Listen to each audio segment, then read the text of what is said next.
He told his 7-month pregnant wife, "That baby isn't mine." 3 months later, the most feared Mafia boss in New Orleans sat alone in his office staring at a sealed DNA report that could either prove him right or bury him alive. Outside, rain beat against the windows. Down below, his men guarded the docks, the money kept moving, and the city still whispered his name with fear. But none of that power could help Damian Cross open one envelope. Because sometimes the truth doesn't destroy you when it arrives. Sometimes it destroys you because it arrives too late. This is not just a story about betrayal. It is about pride, trust, regret, and the kind of love that cannot be forced back with money or fear. Stay until the end, because the real test was never the DNA. Like this video and comment where you're watching from. But before that envelope ever reached Damian Cross's desk, before the rain, before the hospital call, before the truth came dressed in black ink and numbers, there had been a morning in New Orleans when Elena still believed her marriage could be saved by tenderness. The Cross mansion sat behind iron gates in the Garden District, hidden beneath old oak trees heavy with moss. From the street, it looked like a home built for a family with history. Tall white columns, wide balconies, gas lanterns glowing beside the front doors, roses climbing along the brick walls. But behind the beauty, there were cameras in every corner, armed men near every entrance, and silent rules that everyone understood without being told. No one walked through Damian Cross's house without being seen. No one raised their voice unless Damian allowed it. No one touched Elena. That last rule was the one his men feared most. To the city, Damian was the man who controlled the river. If cargo moved through the port of New Orleans after dark, he knew about it. If a warehouse changed hands, he had signed off on it. If a politician smiled too warmly at a rival, Damian heard before the night was over. His name did not need to be shouted. It traveled in low voices behind locked doors in the pause before someone decided whether to lie. But inside the mansion, Elena had once known a different man. She had known the man who took off his suit jacket in the kitchen and loosened his tie like he was removing armor. The man who brought her coffee without asking how she wanted it, because he remembered. The man who stood behind her at the bathroom mirror and rested both hands on her growing belly with a kind of wonder that made his silence feel holy. That man still existed. At least Elena had believed he did. She was 7 months pregnant that morning, moving slowly through the kitchen in a pale blue dress that brushed against her knees. The summer heat had already settled over New Orleans, thick and sweet, pressing against the windows. Outside, cicadas screamed from the trees. Somewhere beyond the gates, a car engine idled while one of Damian's guards spoke quietly into a radio. Elena tried to ignore the sound. She wanted one peaceful morning. On the kitchen island, she had arranged a small surprise. An ultrasound photo rested inside a cream-colored envelope. Beside it lay a soft blue baby blanket she had bought from a tiny shop on Magazine Street. It was folded carefully the way her mother used to fold linens when Elena was a girl, corners smooth, edges aligned, love hidden in ordinary gestures. She touched the blanket with 2 fingers and smiled. Their son. She had learned that word at the clinic the day before, and she had carried it home like a secret flame. A son. For months, Damian had pretended he did not care whether the baby was a boy or a girl. He had said all the right things. Healthy was enough. Safe was enough. Elena was enough. But she had seen the way his eyes lingered on fathers walking with little boys near Jackson Square. She had seen how quietly he watched toddlers chase pigeons outside restaurants. She had felt his hand tighten around hers when a child laughed nearby. Damian Cross, feared by men twice his size, was terrified of becoming a father. Not because he did not want the child, because he wanted the child too much. The front door opened somewhere down the hall. Low voices followed. Shoes crossed marble. A guard murmured something Elena could not hear. Then Damien entered the kitchen, still in his black suit from an early meeting at the docks. He looked tired. That was the first thing she noticed. Not weak. Damien never allowed himself to look weak, but tired in a way that lived under the skin. His dark hair was slightly damp from the humid morning air, and his jaw carried the faint shadow of a sleepless night. His eyes found Elena first, then dropped to her belly. Something in his face softened before he had time to hide it. Elena leaned against the counter. "You're late." Damien stopped near the island and looked at the clock above the stove. 7 minutes. For you, that's almost a scandal. The corner of his mouth moved. "I'll punish traffic personally. You say that like half the city wouldn't believe you." He came closer and the room changed around him. It always did. Damien carried danger the way some men carried cologne. Even when he was gentle, the air seemed aware of him. He placed one hand on the counter beside her, not touching her yet. "How are you feeling?" Elena tilted her head. "That depends." "On what?" "On whether my husband plans to answer his phone through breakfast." His eyes flickered toward the device in his pocket. "I can turn it off." "You can, for you." She studied him, pretending to doubt him. "That sounds dramatic." "I'm a dramatic man." "No, Damien. You're a dangerous man with dramatic tendencies." This time he smiled for real. There it was. The man she married. For a few seconds, the mansion felt less like a fortress and more like a home. Damien reached for her belly, then paused, asking without words. Elena took his hand and placed it against the curve of her dress. The baby moved almost immediately, a firm little kick beneath Damien's palm. His expression changed so completely that Elena's throat tightened. All his sharp edges went quiet. There she whispered. Damien stared at his hand. "He's strong." Elena caught the word and held it carefully. "He..." Damien looked up. "I don't know. Just said it." She bit back a smile. "Maybe you're right." His gaze narrowed, slightly curious. "Elena." She turned toward the island and slid the cream envelope closer. "I had another appointment yesterday." His fingers left her belly. "You went without me." The softness did not vanish, but something guarded entered his voice. "You were in Baton Rouge. You should have taken Victor. Victor was one of his men, not Victor Kane." Elena had always disliked that Damien employed more than one man with the same name. It felt like a bad omen waiting for a reason. "I took myself." His jaw tightened. "We talked about that." "No. You talked. I listened." "That isn't always the same thing." His eyes moved over her face, then toward the envelope. "What appointment?" Elena sighed, choosing patience. "My blood pressure was high last week, remember? Dr. Harlan asked me to come by his clinic for a second scan." Damien's expression hardened by a fraction. "Dr. Harlan, the specialist Dr. Reeves referred me to. You didn't mention a man." She stared at him. "A doctor, Damien. A doctor can still be a man, and a husband can still be ridiculous." He did not smile this time. Elena felt a small chill move through her, strange against the summer heat. She had seen this side of him before. Not often, not fully, but sometimes when a waiter looked at her too long, or when an old friend from college sent her a message, or when she wanted to go somewhere without a driver. Damien would become quiet. Too quiet. His eyes would begin searching for threats even when the only thing in front of him was love. At first, she had mistaken it for devotion, then protection, then fear.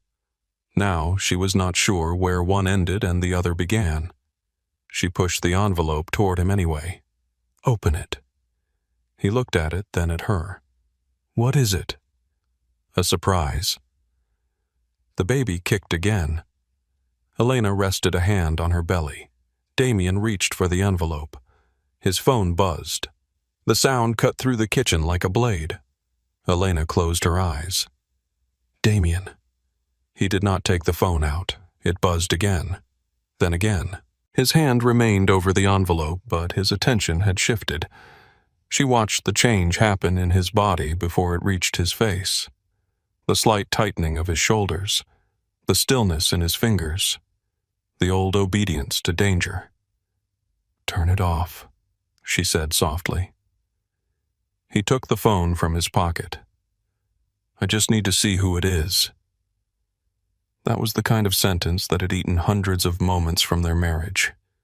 Just one call, just one message, just one emergency, just one more thing more important than being present. Damien looked at the screen. Unknown number. Elena saw it too. Leave it. He should have. He almost did. Then the phone buzzed again, longer this time, a string of messages landing one after another. His eyes sharpened. Whatever affection had been in his face a moment earlier disappeared behind the man the city knew. He opened the first message. Elena watched him read. At first his face gave away nothing. Then his skin seemed to lose color beneath the gold light spilling through the windows. Damien. He swiped to the next image. His jaw locked. She stepped closer. "What is it?" He turned the phone slightly away from her. That hurt before she understood why. "Damien, show me." He did not.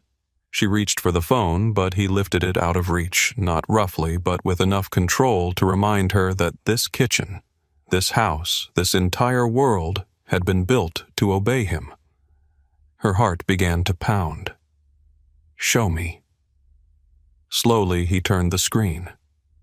The first photo showed Elena outside the prenatal clinic, one hand at the base of her belly, the other holding her purse. Beside her stood Dr. Harlan, silver-haired, kind-faced, opening the clinic door. The second photo showed the doctor helping her down the front steps after she had become dizzy. His hand hovered near her back, careful but close. The third photo had been taken from across the street. Elena was getting into a dark sedan. Below the photos was a screenshot of a conversation she had never had. Words arranged like poison.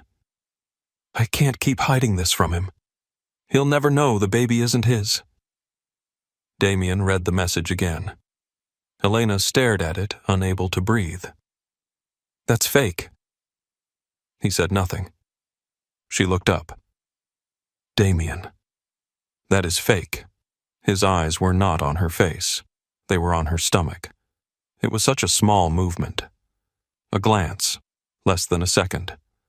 But Elena felt it like a hand around her throat. "Don't," she whispered. He lifted his eyes.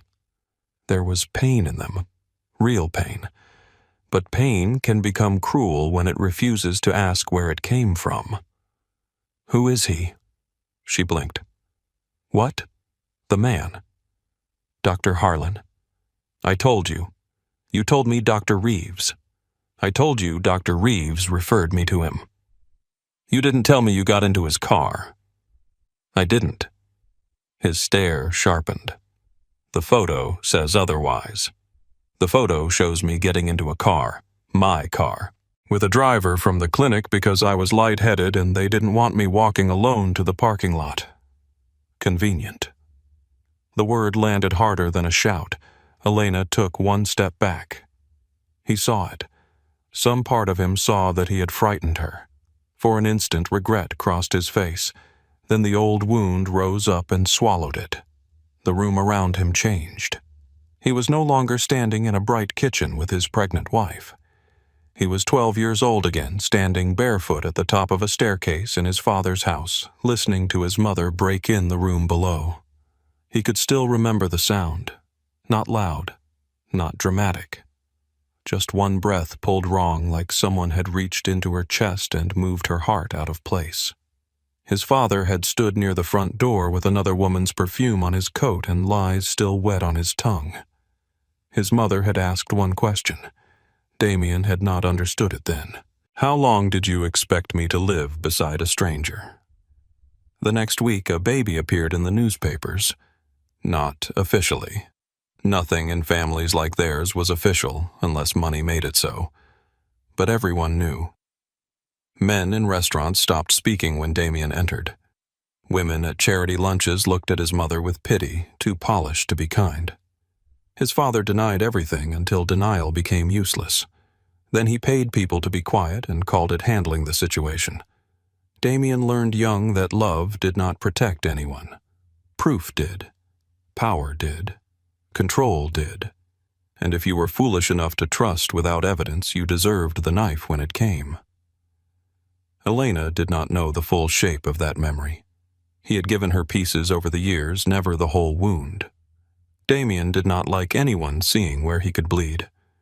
Now that wound looked at her through his eyes. "Ask me," she said. His face did not change. "I am asking." "No, you're not." "Elena, you're building a case." He looked down at the phone again as if the screen had become easier to believe than the woman carrying his child. She reached for the ultrasound envelope on the counter and held it against her chest. "I went to the clinic because I almost fainted on Tuesday. I called you. Malcolm said you were unavailable. I left a message. I never got it. So that means I lied." He said nothing. Elena's eyes stung, but she refused to let tears fall before he earned them. "Do you hear yourself?" "I hear enough." "No. You hear your father. You hear every lie he told your mother. You hear every ghost in this house except me." His eyes flashed. "Don't bring him into this. He has been in this marriage since the day I moved in." The silence after that was dangerous. Outside, a car rolled over the gravel drive. Somewhere in the hall, one of Damien's men spoke into a radio, then went quiet, as if the walls themselves were listening. Damien set the phone on the island. "Tell me the truth." "I have been. Tell me the truth about the baby." Elena stared at him. Her hand moved to her belly, protective now, not tender. "The baby is yours." The words came out steady. Damien wanted to believe them. That was the part that would haunt him later. He wanted to. But fear is a cruel thing. It does not always scream. Sometimes it speaks in a voice that sounds like logic. What if she is lying? What if you are your mother standing there too late? What if everyone knows except you? What if love made you stupid? He looked at the photos again. He looked at the fabricated text. He looked at Elena. Then he said the sentence that split their life in two. "That baby isn't mine." For a moment, nothing moved.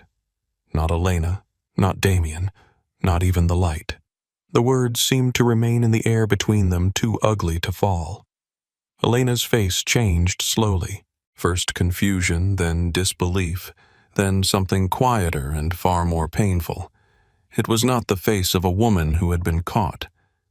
It was the face of a woman who had just discovered how little her love had protected her from being misjudged. Damien saw it. He saw all of it. Still, he did not take the words back, because taking them back would mean admitting fear had spoken for him.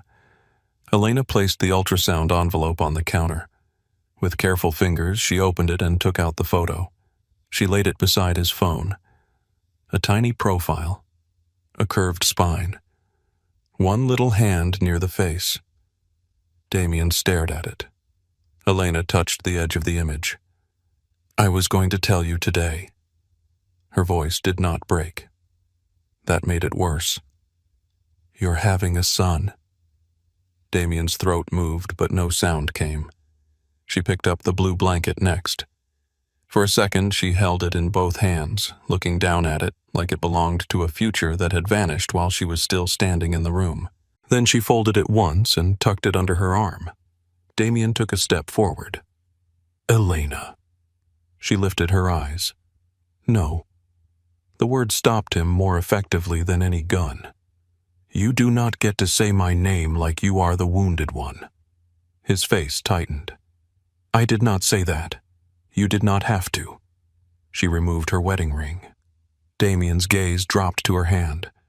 That ring had belonged to his grandmother, not the cruel side of the family. His mother's mother, a woman Elena had never met but had loved through stories. Damien had given it to Elena on a balcony in the French Quarter at midnight, with jazz floating up from the street and his voice rough from nerves. Elena had cried when he asked her to marry him.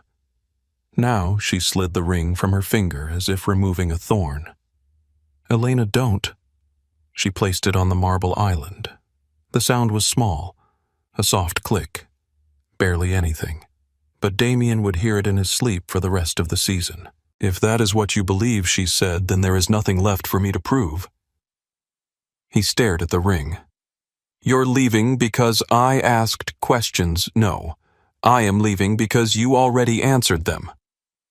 She turned toward the hallway. Panic moved in him, then sudden and sharp. He followed her out of the kitchen, but she did not hurry. She walked with the careful balance of a woman in her third trimester, one hand on the banister, the blanket tucked under her arm, her dignity held so tightly it looked like calm. "Elena." She kept walking. "Where will you go?" She stopped near the foot of the staircase and turned. "Somewhere I can breathe. You think I'll let you walk out alone?" Her expression hardened. There he was again. The man who loved through permission. "If one of your men follows me," she said, "I won't run." Her voice lowered. "I will disappear." He believed her. That was what stunned him most.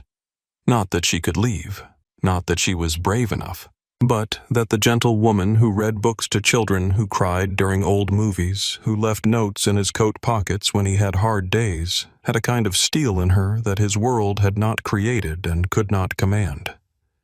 A guard appeared at the far end of the hall, uncertain. Damien's eyes moved to him. "Stay where you are." The guard froze. Elena opened the front door. Hot New Orleans air rushed in, carrying the smell of rain, waiting somewhere beyond the clouds. She paused at the threshold. For half a second, Damien thought she might turn back. She did turn, but not with softness. With sorrow. "I loved you in a house full of locked doors," she said. "I told myself it was enough because you always opened them for me." Her eyes moved over his face. "Today I realized they were never really open. You were just the one holding the keys." Then she stepped outside. The door closed behind her. Damien stood in the foyer long after the sound faded. His men remained silent. The house remained perfect. The chandelier glowed. The marble shone. The roses outside kept climbing the walls like nothing had happened. But the mansion had changed. No, that was not true. The mansion had finally shown what it had always been.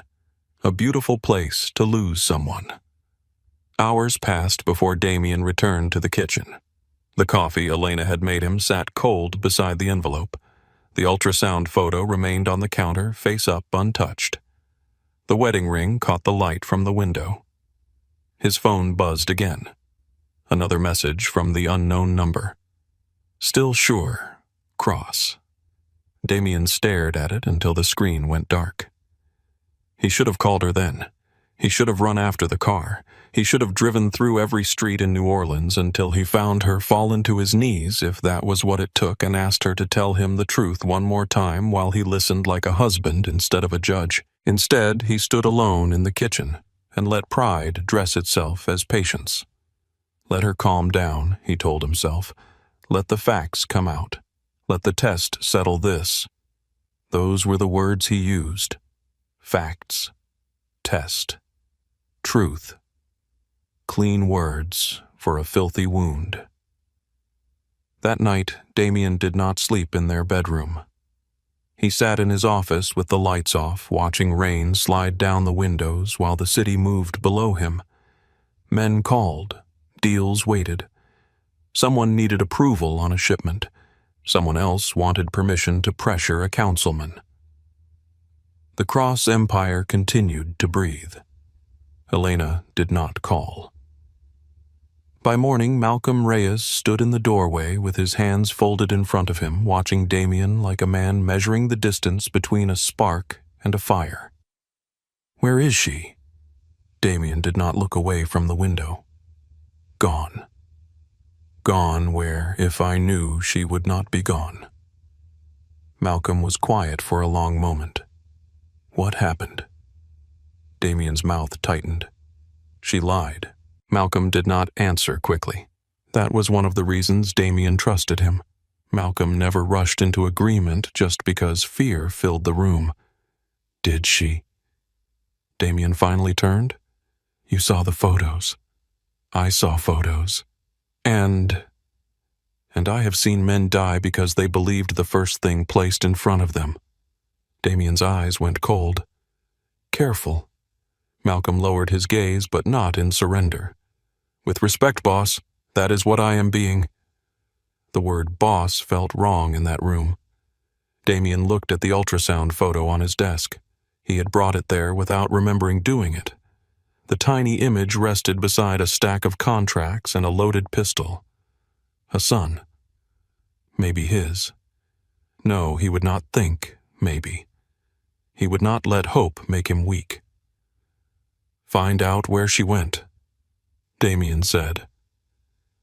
Malcolm's expression shifted. Quietly, Damien paused. Elena's warning returned. "If one of your men follows me, I won't run. I will disappear." He closed his eyes. "No." Malcolm waited. Damien opened them again. "No men. No pressure. No contact unless she asks for something. You want me to do nothing. I want you to start with the clinic. The doctor. The car. The number that sent the messages. And Elena." Damien looked back toward the rain. Elena made her choice. Malcolm's voice softened. "Maybe she did. Maybe you made it for her." Damien did not answer. The days that followed became a punishment he refused to name. Elena's closet still held the scent of her perfume. Her books remained stacked beside the bed. A half-finished novel lay open on the nightstand, a ribbon marking the page. In the bathroom, her hairbrush sat near the sink. In the nursery, the crib had not yet been assembled. The blue paint samples she had taped to the wall curled slightly at the edges. The mansion was full of proof that she had expected to return. That was what hurt most. She had not planned to leave. He had made staying impossible. Still, stubbornness kept him standing in the ruins with his hands clean and his heart clenched. He told himself a faithful woman would have fought harder. Then remembered her face and hated the thought. He told himself an innocent woman would have explained more. Then remembered she had tried. He told himself the test would settle everything. Then avoided ordering it for 2 weeks. Because deep down, beneath the anger, beneath the fear, beneath the boy still standing at the top of his father's staircase, Damien already knew the truth he was not ready to touch. Elena had never looked guilty. She had looked betrayed. When the DNA test was finally arranged through lawyers and hospital records, it did not feel like control. It felt like confession. Damien signed the paperwork in his office without asking where Elena was living. He saw only the name of the state on one document. South Carolina. His pen stopped over the page. South Carolina meant distance. It meant she had crossed state lines. It meant she had not gone to a hotel to punish him for a night. She had chosen a coast far from his gates, his men, his city, his name. For the first time, fear changed shape. It was no longer the fear that Elena had betrayed him. It was the fear that she had survived him. Weeks passed. The test was processed. The Cross Empire grew sharper around him. Men noticed Damien speaking less. Deals closed faster. Punishments came colder. Rivals gave him room. In the city, people said Damien Cross had become more dangerous after his wife left. They were wrong. He had not become more dangerous. He had become emptier. And empty men are often mistaken for cruel ones. Every morning he touched the wedding ring on his desk before leaving for the docks. Every night he told himself he would put it away. He never did. Then, 3 months after Elena walked out of the Garden District mansion with a blue blanket and a broken heart, Malcolm entered Damien's office carrying a white envelope. The rain had returned to New Orleans. The river below was gray. The pocket watch ticked on the desk. Damien looked at the envelope and felt the kitchen rise around him again. Elena's hand on her belly, the ultrasound photo, the ring on marble, his own voice saying the unforgivable. Malcolm placed the report in front of him without a word. Damien stared at it for a long time. His empire waited outside the door. His men waited in the hall. The city waited below. But the only thing that mattered was a sealed envelope and a woman hundreds of miles away who had stopped waiting for him to believe her. The envelope did not scream when Damien opened it. It did not accuse him. It did not beg. It did not weep the way Elena had not allowed herself to weep in the kitchen. It only told the truth. Probability of paternity? 99.99%. For a moment, Damien Cross forgot how to breathe. The office around him blurred at the edges.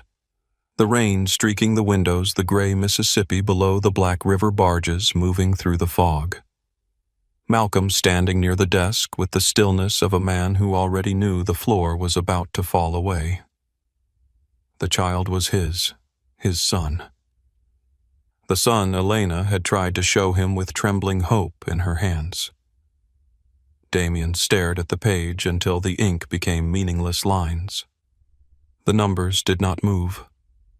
The truth did not soften. It sat in his hands as cold and final as a body pulled from the river. He saw Elena again. Not as she had been in his dreams, not as a memory softened by guilt, but exactly as she had stood that morning. Blue dress, bare feet on marble, one hand guarding her belly, her wedding ring catching the kitchen light before she slid it from her finger. "That baby isn't mine." His own voice came back with such cruelty that he nearly flinched. The paper shook between his fingers. Malcolm took one slow step forward. "Damien." He tried to answer, but there was no language left in him. All the words he had used for 3 months to keep himself standing had turned to ash. Evidence, doubt, procedure, protection, lies, every one of them. He lowered himself into the leather chair behind his desk. Not because he chose to sit, but because his legs had stopped trusting him. The wedding ring lay beside the pocket watch exactly where he had kept it since the day she left. He reached for it without thinking, then stopped before his fingers touched the gold. He did not deserve to touch it. Malcolm's phone vibrated. Damien barely heard it at first. The room had become too quiet around the report. Then Malcolm answered, his voice low, his eyes never leaving Damien. "Yes." A pause. When another pause. Damien looked up. Malcolm's expression changed. It was small, but Damien had known him too long to miss it. "What is it?" Malcolm ended the call slowly. "St. Anne's Medical Center in Beaufort." Damien stood so fast the chair struck the wall behind him. "Elena. She was admitted this morning." The paper in Damien's hand crumpled. "The baby." Malcolm's voice softened. "He's coming." For the second time that morning, Damien forgot the room existed. Elena was in a hospital hundreds of miles away, bringing their son into the world without him. She had carried the fear alone. She had crossed state lines alone. She had gone to appointments alone. Now she was facing pain. Blood nurses, bright lights, and the first cry of their child, while he stood in an office above the docks, holding proof of the damage he had caused. "Get the jet ready," Malcolm said. "No." Malcolm blinked. Damien grabbed his coat from the back of the chair. "I'm driving. That is nearly 10 hours. Then I should have left 10 hours ago."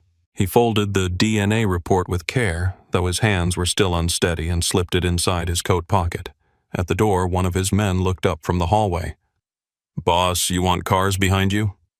Damien stopped. The old answer would have been yes, always yes. 2 cars, 4 men, weapons close, eyes everywhere, power moving with him like a shadow. But Elena had not asked for a boss. She had asked for trust. "No," Damien said. The guard looked uncertain. "No cars, no men. Nobody follows." Malcolm stepped beside him. "Damien." He turned. Malcolm held his gaze not as an employee, not as a soldier, but as the closest thing Damien had to a brother. "You cannot fix 3 months in one room." Damien's throat tightened. "I know.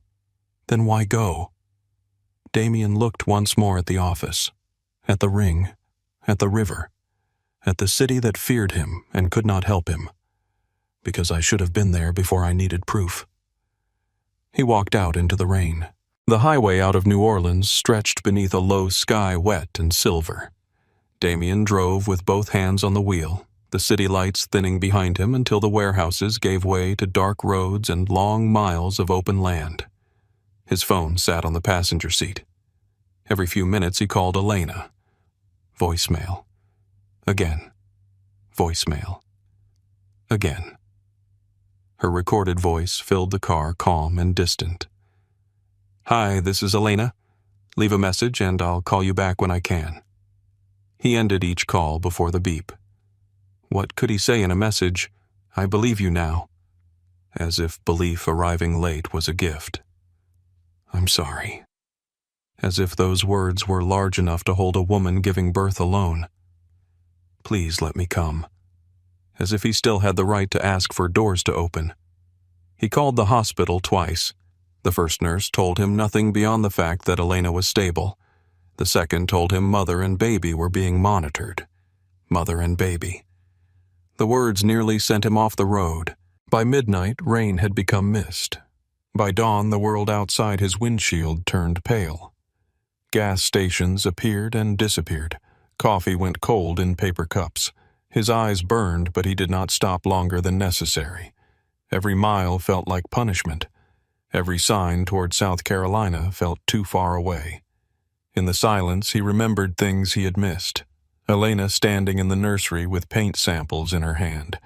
Elena asking if he wanted the crib near the window or the far wall. Elena laughing when the baby kicked during one of Damien's serious phone calls as if even unborn their child had opinions about business. Elena sleeping with one hand under her cheek, her belly curved beneath the blanket. Her face softer than the world deserved. He had thought there would be time. Powerful men always think there will be time because they are used to buying more of everything else. By the time Damien reached Beaufort, the sun was low and gold over the marshes. The town looked nothing like his world. No iron gates, no dark clubs, no men watching corners from parked cars. Just narrow roads. Old houses, Spanish moss, salt air, and boats rocking in quiet water. St. Anne's Medical Center sat near the edge of town, modest and pale against the evening sky. Damien parked badly near the entrance and stepped out before the engine had fully stopped. Inside the lobby smelled of antiseptic coffee and flowers from the gift shop. A woman at the front desk looked up calm in the way only hospital staff could be calm around panic. "Can I help you?" Damien opened his mouth. For a terrifying second, no sound came out. "Elena Cross," he said finally. "Elena Whitmore Cross." The nurse typed her name. Family. The word struck him with more force than any bullet ever had. Family. He had spent years making men afraid to betray his family. Then he had become the one who did it. "I'm her husband." The nurse looked at him for a moment. Maybe she saw the expensive coat, the sleepless eyes, the guilt sitting on his shoulders like wet wool. Maybe Elena had left instructions. Maybe mercy simply moved through her that day. 3rd floor, maternity, room 214. Is she all right? The nurse's face softened. She's resting. The elevator ride took less than 30 seconds. It felt longer than the drive. When the doors opened, Damien stepped into a hallway lit by warm lamps. Somewhere nearby, a newborn cried thin and furious, then quieted. A nurse moved past carrying folded blankets. A man in sweatpants slept in a chair with a plastic cup of coffee balanced near his knee. Ordinary people waited in ordinary ways for miracles they had not destroyed first. Damien followed the room numbers. 210, 212, 214. The door was partly open. He stopped outside it, one hand raised but unable to knock. Through the narrow gap, he saw Elena. She sat propped against white pillows, her hair loose over one shoulder, her skin pale with exhaustion. She looked smaller than he remembered, but not weaker. Never weaker. There was a quiet force around her, the kind that did not need to announce itself. In her arms lay a baby wrapped in a gray blanket. Their son. Damien's hand dropped to the doorframe. The world narrowed. He had imagined many things during the drive. Elena refusing to see him. Elena screaming. Elena turning her face away. He had not prepared for this. A tiny face, closed eyes, a soft mouth. One hand curled near the cheek as if holding a secret. Damien felt something inside him break open. Not the violent kind of breaking he understood. No shattering glass. No fist against bone. This was quieter. Deeper. Like a locked room in his chest had finally opened and everything inside had been waiting in the dark. Elena looked down at the baby and smiled. It was faint, tired, beautiful. Damien almost stepped back because he knew he had no right to stand inside that smile. Then Elena sensed him. Her head turned slowly. Their eyes met. Neither of them spoke. 3 months entered the room with him. The kitchen, the accusation, the ring, the silence, the unanswered calls, the miles between them, the baby sleeping in her arms who had already lived his first hours without his father. Elena's gaze moved from his face to the pocket of his coat where the folded report showed at the edge.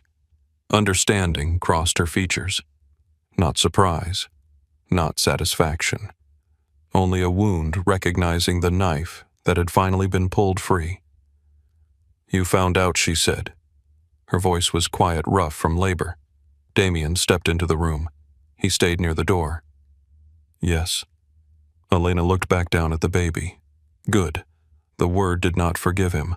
It did not punish him either. It simply existed. Damien swallowed. "I was wrong." "You were."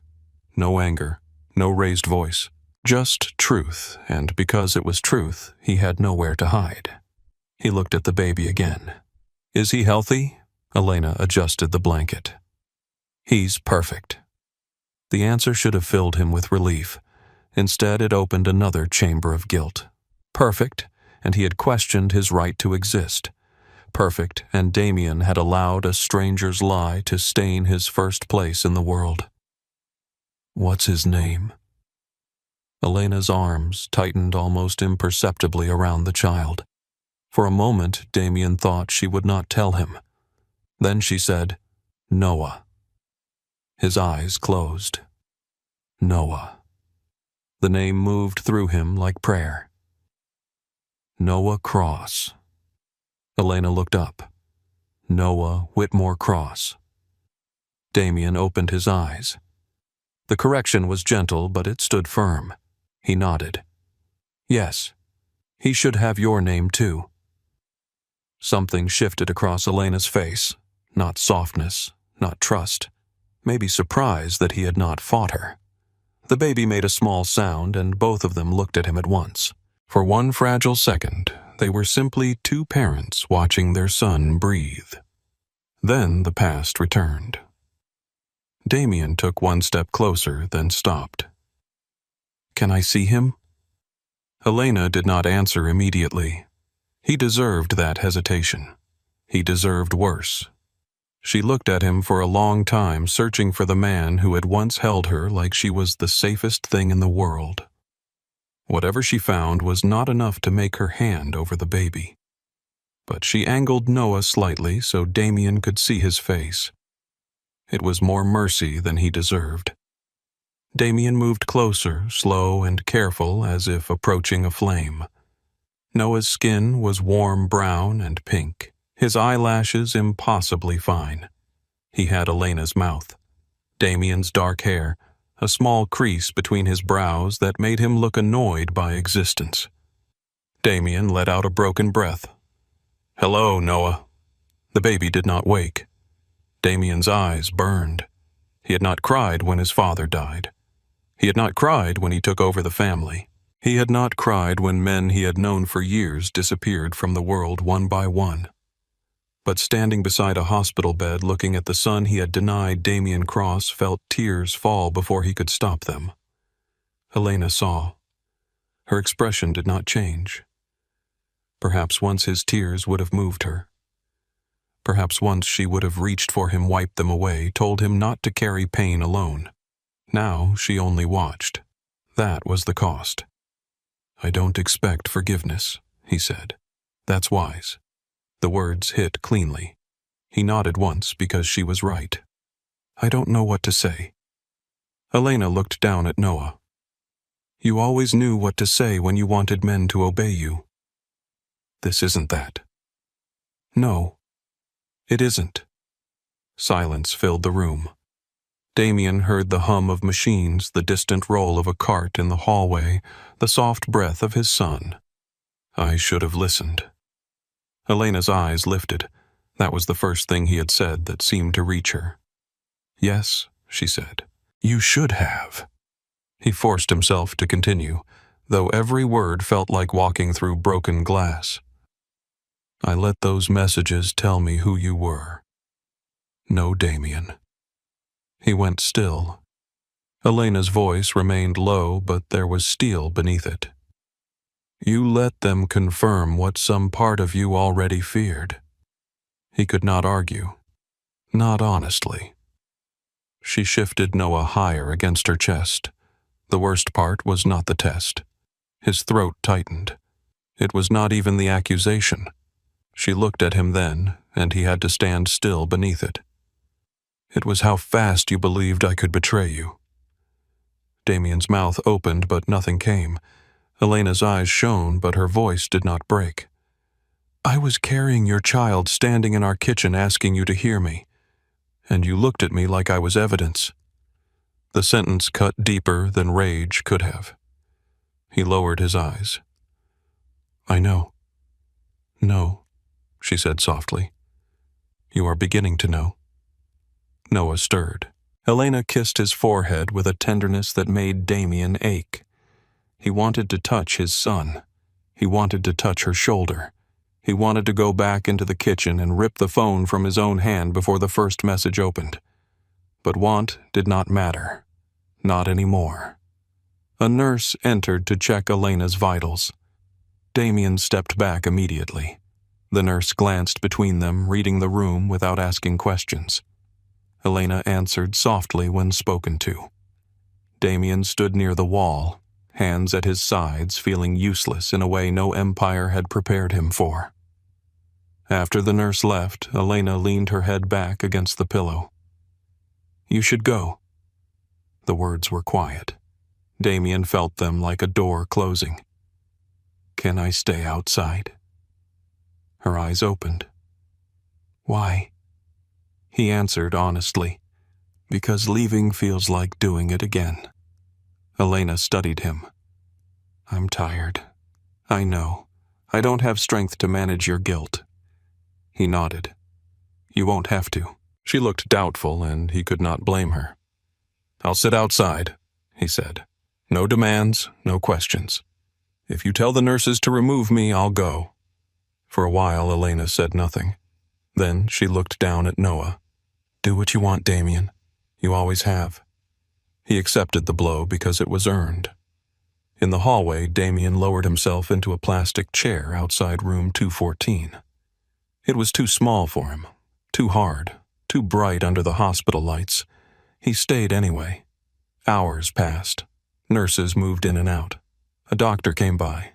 Somewhere a baby cried through the night. An older couple walked past carrying balloons. A young father stepped out of another room and called someone with joy shaking in his voice. Damien sat alone with the DNA report folded in his pocket. At dawn, Malcolm called. Damien answered in a whisper. "Boss." The word sounded wrong again. "I'm here. How is she?" Damien looked toward the closed door. "Stronger than I deserve. And the baby?" Damien closed his eyes. "Beautiful." Malcolm was silent for a moment. "What do you need?" Damien watched a nurse carry a tray down the hallway. "Nothing. That is not an answer you give often." "No." The sun rose slowly beyond the windows at the end of the corridor, turning the hospital floor pale gold. A little later, the door opened. Elena stepped into the hallway wearing a soft cardigan over her hospital gown. She moved carefully, one hand near the wall for balance. Damien stood at once. "You should be resting." She gave him a tired look. "The doctor said walking helps." He nodded and stepped aside, giving her room. They walked slowly down the hall together, not touching. For once, Damien matched someone else's pace. "How is Noah?" he asked. Elena's face softened despite herself. "Hungry? Loud? Perfect." A small smile touched Damien's mouth and vanished. "He has your mouth. He has your frown." Damien looked down. "I'm sorry." Elena stopped walking. The hallway was quiet around them. "You keep apologizing for that morning." He looked at her. "It deserves apology." "Yes," she said. But that morning was not born by itself. Damien frowned slightly. Elena leaned against the wall, tired but steady. "You wanted cameras in every hallway, drivers for every errand, men outside every door. You called it safety. I told myself it was love because loving you was easier than admitting I felt watched." Damien's face tightened. "Elena." "No." "Listen." He went still. She looked toward the window where morning light touched the floor. "You never trusted peace. If something was quiet, you searched for betrayal. If I needed space, you heard rejection. If I disagreed, you heard danger." Her eyes returned to him. The message did not create the crack. It only found it. Damien stood without defense. Every instinct in him wanted to explain, to tell her about his father, his mother, the staircase, the years of humiliation that shaped him. But she knew enough. And even if she knew all of it, none of that would erase what he had done. So he said only, "You're right." Elena looked at him for a long second, as if the absence of argument unsettled her more than anger would have. Then a nurse called her name gently from the doorway. Noah needed her. Of course he did. Everyone who truly mattered needed her, and Damien was only beginning to understand what it meant that she had needed him once. Later that morning, Elena was discharged. Damien carried the small hospital bag because Elena allowed it. Only that. The car seat was already installed in her modest white car. She had done it herself, or someone in town had helped her. The thought stung, but he kept quiet. Outside, Beaufort smelled of salt and warm grass after rain. Sunlight broke through the clouds and settled on the parking lot. Elena buckled Noah into the back seat with careful hands. Damien stood nearby, holding the bag. "Can I help with anything else?" She shut the car door softly. "You already carried the bag." It was polite. Politeness from the woman who once kissed him in doorways felt unbearable. He placed the bag in the trunk. "Elena." She looked at him across the back of the car. "I know I have no right to ask you for anything. That has never stopped you before." He accepted that too. "I want to be his father." Her face changed, but she did not look away. Then learn what that means before you say it like a claim. Damien nodded. I will. Noah does not need a last name with blood on it more than he needs peace. The words struck hard because they were true in ways she could not even fully know. And you? He asked. Elena opened the driver's door. I need time without being cornered by your regret. He stepped back. She sat behind the wheel, then looked up at him through the open door. Do not send men. Do not send gifts I did not ask for. Do not try to buy your way into a home you broke your way out of. I won't. She studied him, measuring the promise. Then she closed the door. Damien watched her drive away with their son sleeping in the back seat. No convoy followed. No orders were given. No one was forced to turn around. The car disappeared beyond the hospital entrance and into the quiet streets of Beaufort. Damien remained in the parking lot long after she was gone.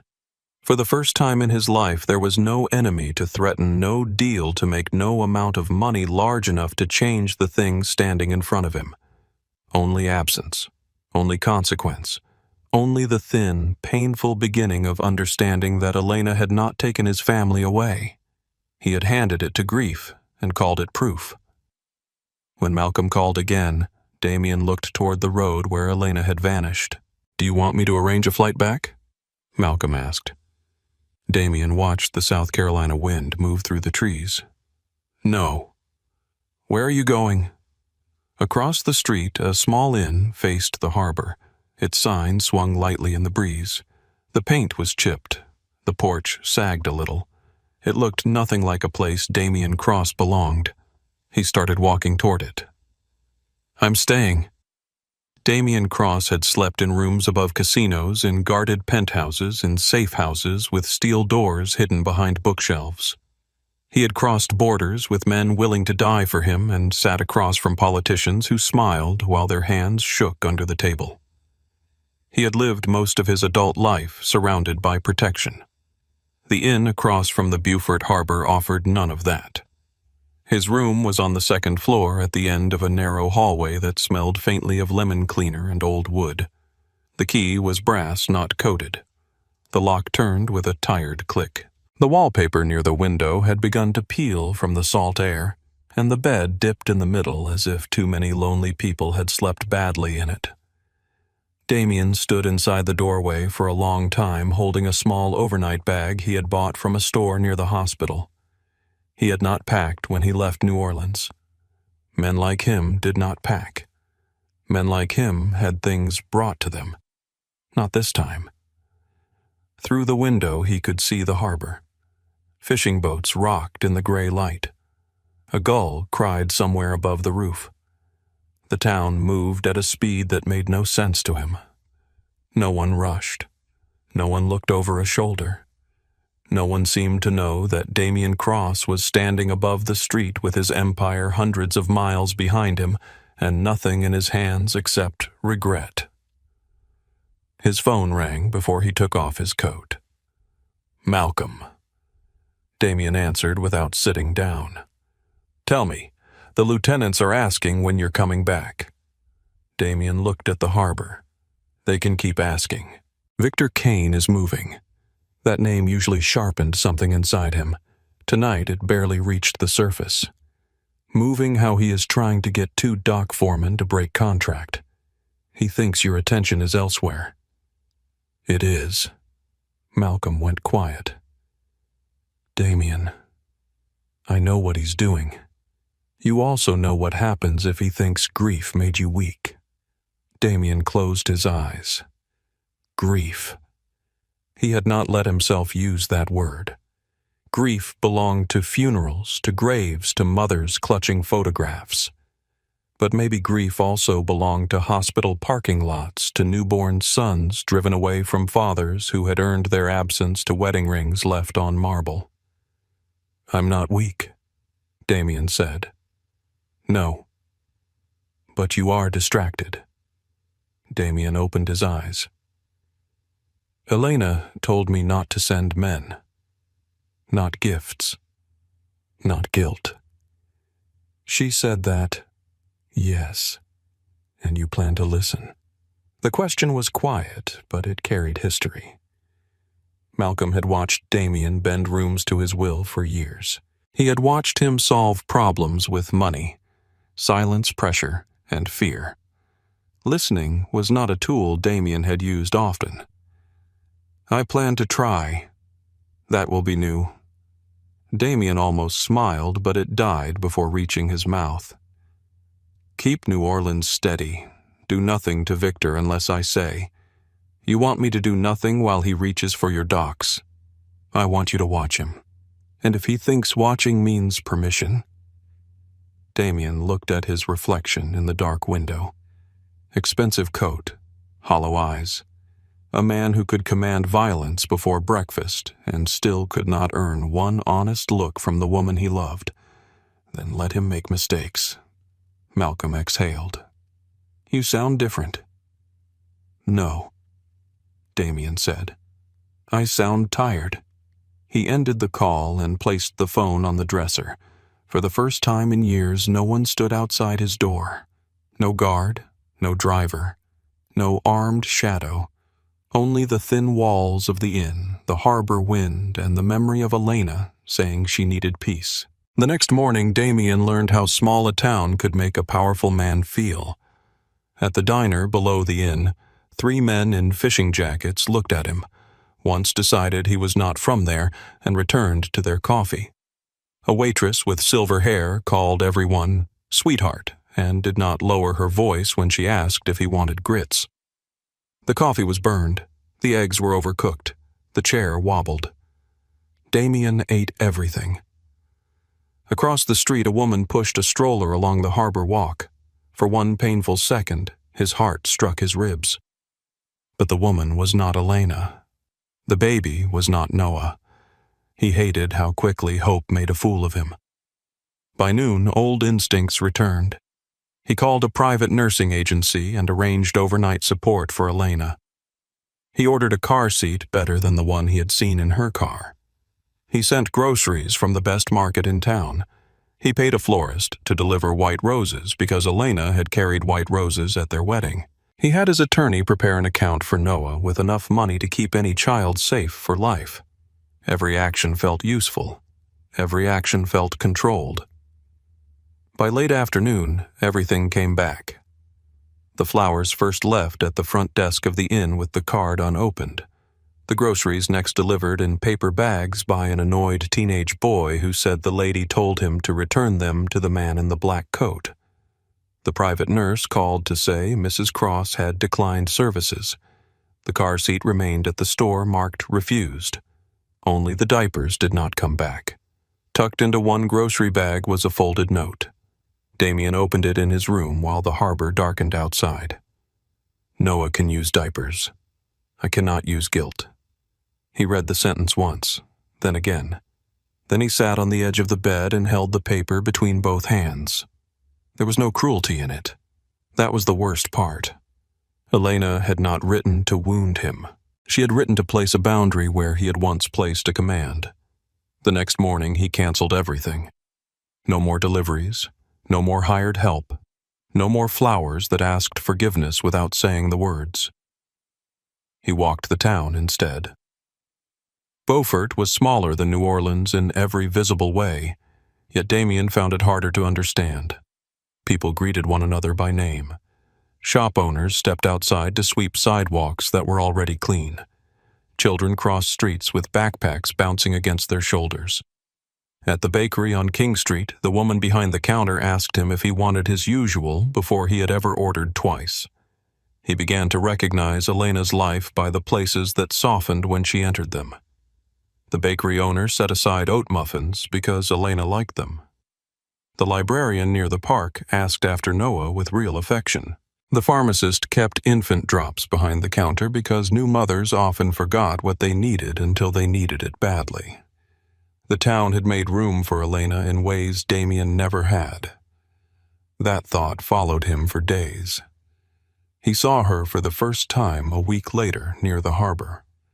She was walking slowly with Noah wrapped against her chest in a soft carrier. Her hair was tied back, and the wind had loosened strands around her face. She looked tired, but there was color in her cheeks. She stopped near a bench and looked out across the water while Noah slept against her. Damien stood half a block away beside a closed antique shop. He did not call her name. He did not cross the street. He only watched long enough to know she was safe, then turned around before his wanting became another kind of trespass. That became his rule. If he saw her, he kept his distance unless she saw him first. If she spoke, he answered. If she did not, he left. It sounded simple. It felt like learning a new language with a mouth full of broken glass. 2 weeks passed. New Orleans called every day. Malcolm handled what he could. Men grumbled. Victor Kane circled. Rumors spread along the docks that Damien Cross had gone soft over a woman and a baby. In another life, Damien would have answered those rumors with enough force to make the city remember his name. But in Beaufort, power was useless. He could not threaten a newborn into reaching for him. He could not buy Elena's voice into warmth. He could not order trust to return. One rainy afternoon, he stepped into the pharmacy to buy aspirin and found Elena at the front register. Noah was awake and furious. His cries filled the small store with the impressive rage of a creature who weighed almost nothing and believed the world had failed him. Elena held him against one shoulder while trying to balance a basket full of baby wipes, medicine, and a carton of formula. Her hair was damp from the rain. Her eyes were shadowed with exhaustion. The cashier looked sympathetic but overwhelmed. Damien stopped near the end of the aisle. Every part of him wanted to move quickly, to take the basket, to lift Noah gently from her arms, to fix the problem. Instead, he stayed where she could see him. Elena. She turned. Surprise crossed her face, followed by caution. Noah cried harder. Damien kept his voice low. "May I help?" Her eyes narrowed, not with anger, but with the effort of measuring him. "I have it. I know." She looked at the basket slipping against her wrist. Noah kicked and wailed. The cashier pretended not to listen.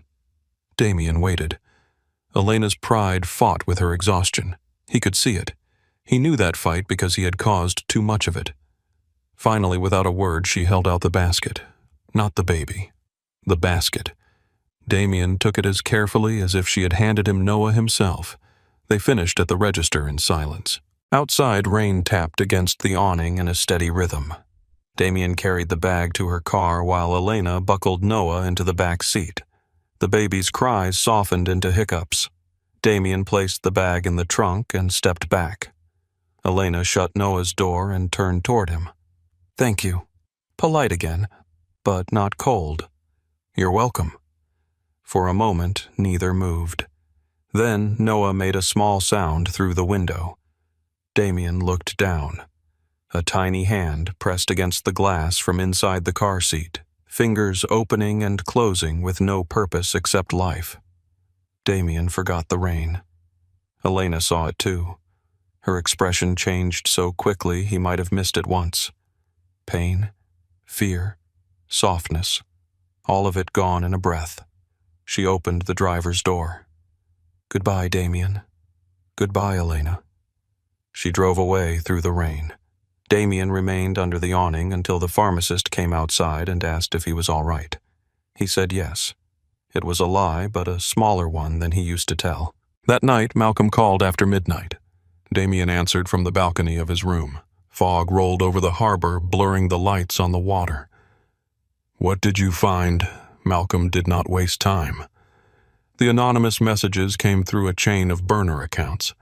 Whoever sent them wanted us to think it was a jealous lover or someone from Elena's past. Damien's hand tightened around the railing. It wasn't. No. The payment trail leads to a consulting firm registered in Mobile. That firm received money from a holding company tied to Victor Kane. The fog seemed to thicken. Damien said nothing. Malcolm continued. The clinic photos were real. The text messages were fabricated. The third photo was cropped. Elena was getting into a clinic transport car. We found the driver. Damien closed his eyes. Elena had told him. Exactly that. She had told him in the kitchen while he stood there turning fear into judgment. Victor knew, Malcolm said. Knew what? Knew about your father. Knew about the scandal. Knew what kind of accusation would make you stop thinking. Damien opened his eyes and looked toward the dark town where Elena and Noah slept somewhere beyond his reach. Victor had not created the wound. He had only pressed his thumb into it. Do we have enough? To expose him, yes. To ruin him, not yet. Damien was quiet. Malcolm's voice lowered. If you want blood, say so. The old world waited inside that sentence. Men could be sent. Cars could disappear into the night. Victor Kane could learn that Damien Cross still owned fear. It would be easy. Easier than waiting outside a hospital room. Easier than carrying a basket of baby supplies while the woman he loved decided whether he was safe to stand near. For a moment, Damien saw it. Victor dragged into a warehouse near the river. Malcolm watching the door. The truth pulled from him with pain instead of paperwork. Then Damien heard Elena's voice. I need peace. He released the railing. No. Malcolm was silent. No, not like that.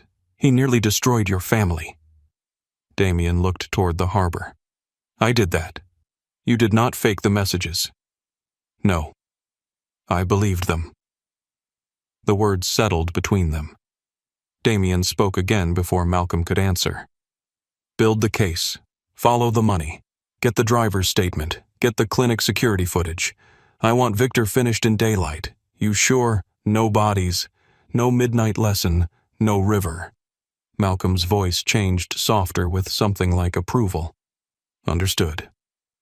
After the call ended, Damien stood outside until the damp air soaked through his shirt. The next morning he walked to the community library. It was a small brick building beside a park with children's drawings taped in the front windows and a return box shaped like a red schoolhouse.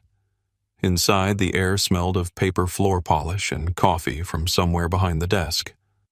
A librarian looked up. Can I help you? Damien removed his coat. I'd like to make a donation. Her smile brightened with the practiced gratitude of someone used to small checks. That's very kind. We have a form. I don't need my name on anything. She paused. How much were you thinking? Damien looked toward the children's corner. A shelf sagged beneath picture books. One chair had tape around the leg. A faded poster announced a family reading night that had already passed. What do you need? The question seemed to catch her off guard. Well, the roof leaks near the back room. We've been trying to restart the evening literacy program, but childcare is difficult for some parents.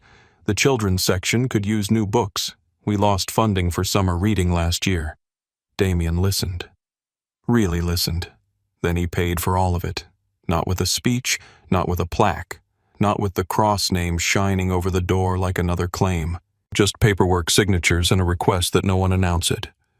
When the librarian asked why Damien looked at a framed photograph near the desk, Elena stood in it smiling among children holding books. Her hand rested on the shoulder of a little girl missing 2 front teeth. She loves this place, he said. The librarian studied him for a long moment. Then her expression softened, but she did not ask more. After that, Damien began noticing what the town needed. A broken bench near the harbor where mothers rested with strollers. A street lamp that flickered outside the community center.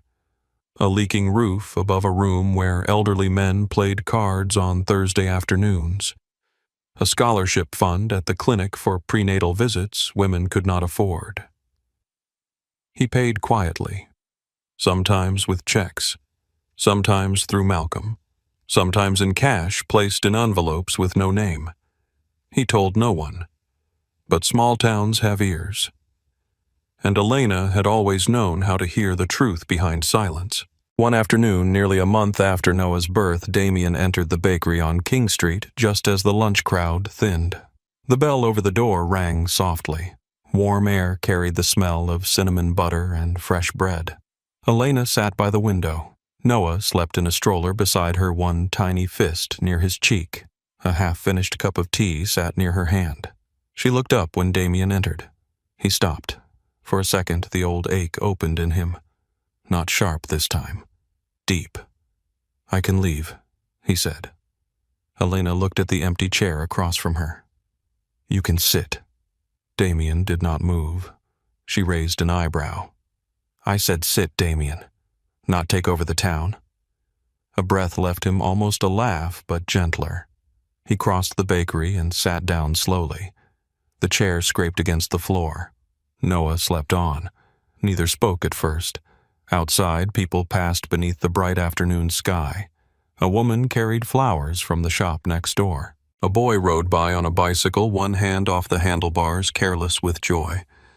Elena wrapped both hands around her cup. "People talk here. I've noticed. They talk about you." Damien looked down at the table. "I know. They said the library roof is being fixed." He said nothing. "And the street lamp near the community center." Still nothing. "And Mrs. Keller told me someone paid for her daughter's prenatal bills after her husband lost work." Damien's jaw tightened with discomfort. "I didn't tell them to tell you." "I know." That made him look up. Elena's face was calm, but something in her eyes had shifted. Not trust, not yet, but attention. "That's why I listened," she said. Noah stirred in the stroller, making a soft sound. Elena reached down at once, brushing her fingers over the blanket. The baby settled. Damien watched her hand, the tenderness in it, the ease. He had once thought family meant protection from outside danger. He had never understood how much family was built in tiny gestures no one else noticed. Elena looked back at him. "Why are you doing it?" Damien could have said, "Because of you. Because I am sorry. Because I want another chance." All of those were true, and all of them felt too small, so he gave her the answer he had not planned. "Because for most of my life, I only knew how to take care of things I owned." Elena's gaze held his. "I don't own this town. I don't own you. I don't own Noah." The name trembled slightly in his voice, but he did not look away. "I'm trying to learn what care looks like when it doesn't come with control." The bakery noise seemed to fade around them. Elena looked down at her tea. For the first time in weeks, she did not answer with a boundary. She sat with his words. And Damien, who had once filled silence with commands, let the silence remain. Elena sat across from Damien in the bakery and let the silence stretch between them. Not long ago, silence with him had felt like a locked room.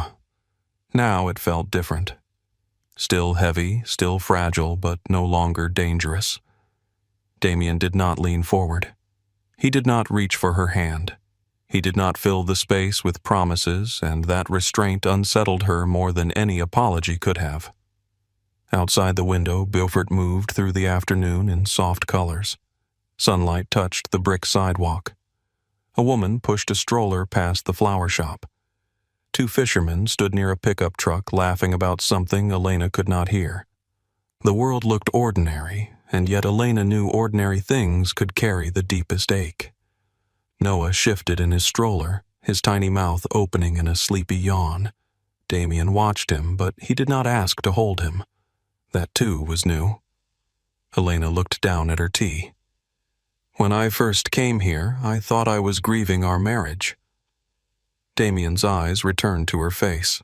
She kept her voice low, not because she wanted to protect him, but because the truth felt more bearable when spoken gently. "I thought I was grieving the house, the plans, the nursery, the version of us I thought we were building." Her fingers moved around the warm cup. "But after a while I realized I was grieving the man I thought I had married." Damien did not flinch, but something in his face went still. Elena looked at him then. "The man I believed in would have asked me what happened. He would have looked at me before he looked at a stranger's message. He would have known my voice from a lie." The words sat between them, quiet and sharp. Damien lowered his gaze. I killed that version of me in your eyes. You did. He nodded once. No defense, no wounded pride, no attempt to make his pain louder than hers. Elena hated that it mattered.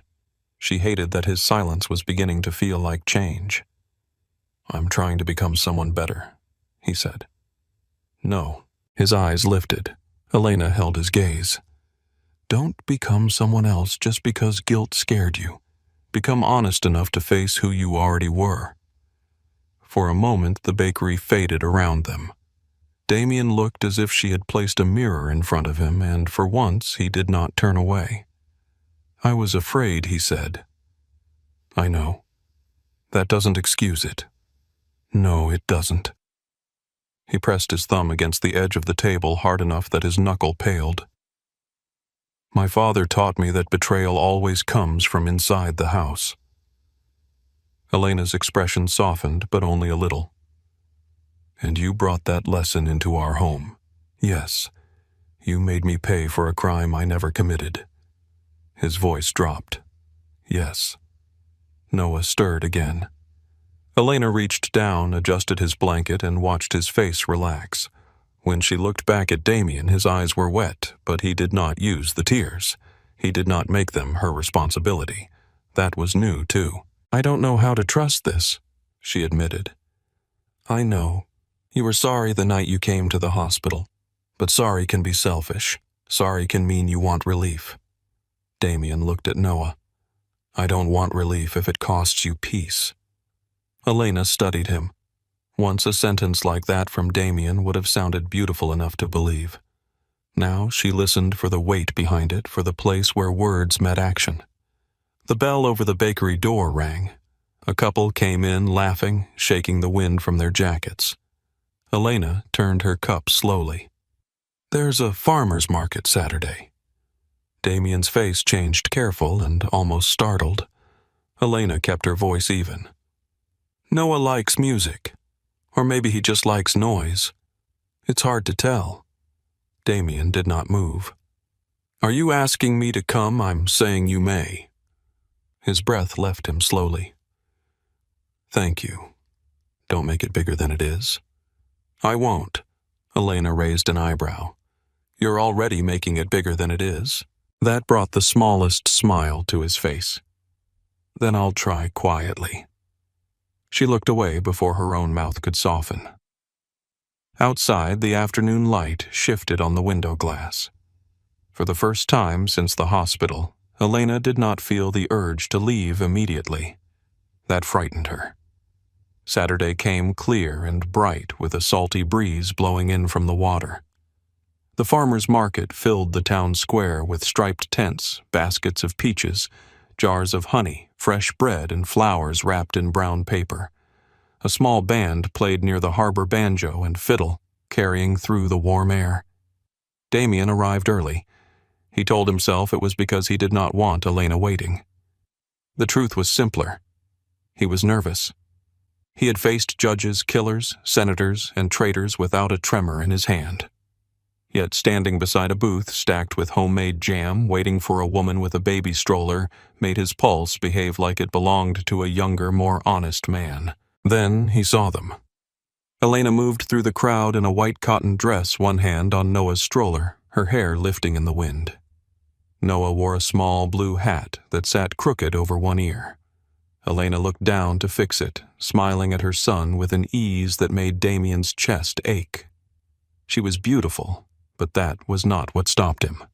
She looked alive, not restored, not untouched, but alive in a way that did not depend on him. When she reached him, Damien kept his hands at his sides. Morning. Elena glanced at the jam booth. You're early. I was afraid of being late. That sounds almost normal. I'm trying new things. Noah made a small, excited noise from the stroller. Damien crouched, keeping distance. Good morning, Noah. Noah blinked at him, then waved one unsteady fist. Damien smiled before he could stop himself. Elena saw it. She did not look away.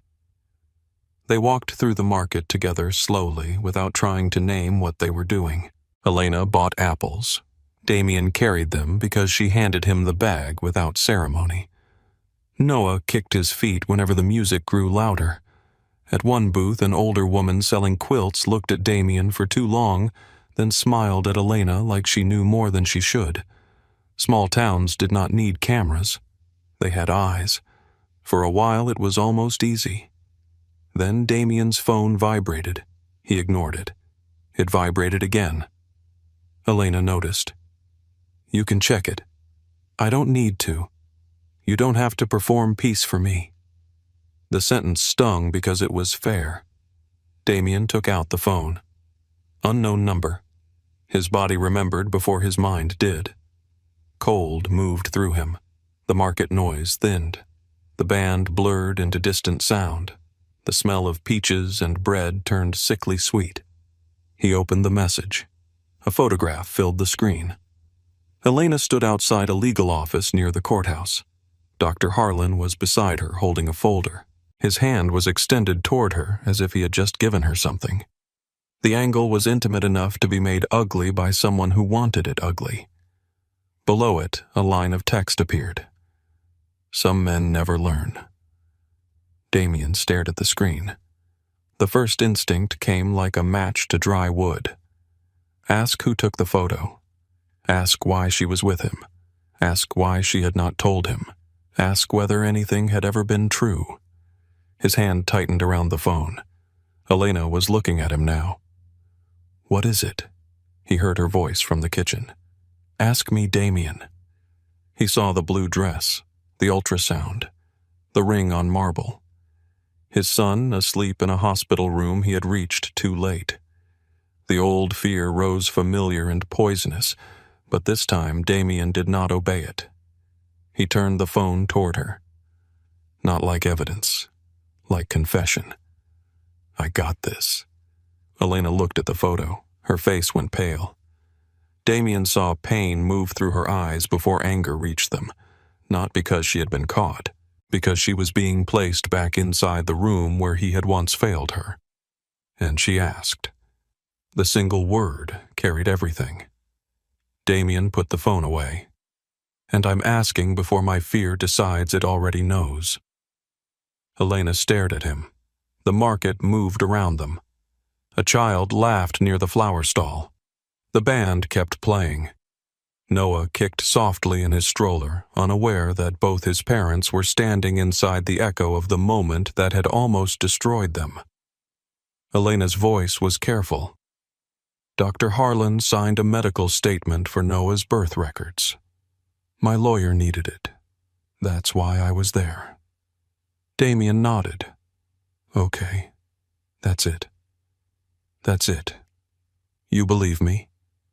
He looked at her fully. Yes. Her eyes searched his face, looking for the old suspicion, the hidden courtroom, the sentence waiting behind his teeth. She did not find it. The anger in her face trembled and became something more dangerous. Hope. Elena looked away first. I shouldn't have to feel grateful because my husband asked instead of accused. No, Damien said. You shouldn't. But I do. His throat tightened. Elena. She shook her head. Don't. He stopped. She gripped the stroller handle and looked toward the harbor. Her breathing was steady, but her eyes glistened. That moment in the kitchen has lived in me for months. I hate that it still has power. I hate that one photo can make my chest feel like I'm standing there again. Damien stepped closer, then stopped when her shoulders tightened. I'm sorry. I know. The words were not forgiveness, but they were not rejection either. Noah made a fussy sound. Elena bent to adjust him. Damien stood beside them, phone heavy in his pocket, anger beginning to turn its face toward the right target. Not Elena. Never Elena again. That evening, Damien drove back to New Orleans alone. He did not tell Elena where he was going until she asked. He did not bring men to Beaufort. He did not move like a wounded king seeking blood. He drove through the night with Malcolm on speaker, the phone resting in the cup holder as the road unspooled beneath the headlights. "Victor sent another one," Damien said. "I assumed he would. You assumed men like Victor mistake restraint for weakness. It makes them careless." Damien watched the dark highway. "Do we have him enough to hurt him, not enough to end him clean? Then get enough." Malcolm was quiet for a beat. "You still want daylight?" "Yes. No river, no river. No warehouse, no warehouse." Malcolm gave a low sound that might have been a laugh. "You are becoming difficult in a new way. I'm tired of being easy to manipulate." By sunrise, Damien was in New Orleans. The city smelled of rain, river water, diesel, and old sin. It welcomed him back like it had been waiting to see which version of him returned. At the Cross office near the docks, Malcolm had spread the evidence across a long conference table. Bank transfers, shell companies, clinic security footage, a sworn statement from the transport driver, metadata from altered photographs, copies of messages routed through accounts tied to Victor Kane's consulting network. Damien stood over the table and looked at the shape of the trap. It was almost elegant. That made him hate it more. Victor had never needed Elena to be guilty. He had only needed Damien to be wounded enough to stop listening. Malcolm watched him from the other side of the table. "Old, you would have had him taken by now." Damien picked up one of the photos. Elena outside the clinic, dizzy and pregnant, trusting the world enough to accept a doctor's help. He set it down carefully. Old me already punished the wrong person. By noon, attorneys were in the room. By afternoon, Port Authority officials received documents that made Victor's legitimate contracts tremble. By evening, financial investigators had the first trail of illegal payments. Damien did not raise his voice once. That frightened people more than anger would have. Victor Kane requested a meeting at a private club near the river just after dark. Damien agreed. Malcolm did not like it, but he came with him. The club was old, New Orleans, low lights, dark wood, brass fixtures, and jazz playing from a corner where no one was really listening. Victor sat in a booth near the back, dressed in a gray suit, smiling like a man who believed charm could still buy time. "Cross," Victor said. "You look rested." Damien sat across from him. Malcolm remained standing. Victor's eyes flicked to him. "No guns on the table, I'm almost disappointed." Damien looked at him without expression. "I know what you did." Victor smiled wider. People always say that when they know less than they think. Damien placed one folder on the table. Victor did not open it. His smile thinned. Damien leaned back. "You used my father's scandal because you thought I was still that boy in the hallway." Victor's face shifted before he caught it. There it was. "Enough," Damien continued. "You thought I'd go to war with my wife first, then with you. You thought grief would make me sloppy." Victor lifted his glass. "Didn't it?" The question moved through Damien like a blade, but he did not bleed for Victor. "Yes," he said. Victor's brows rose. Damien's voice stayed calm.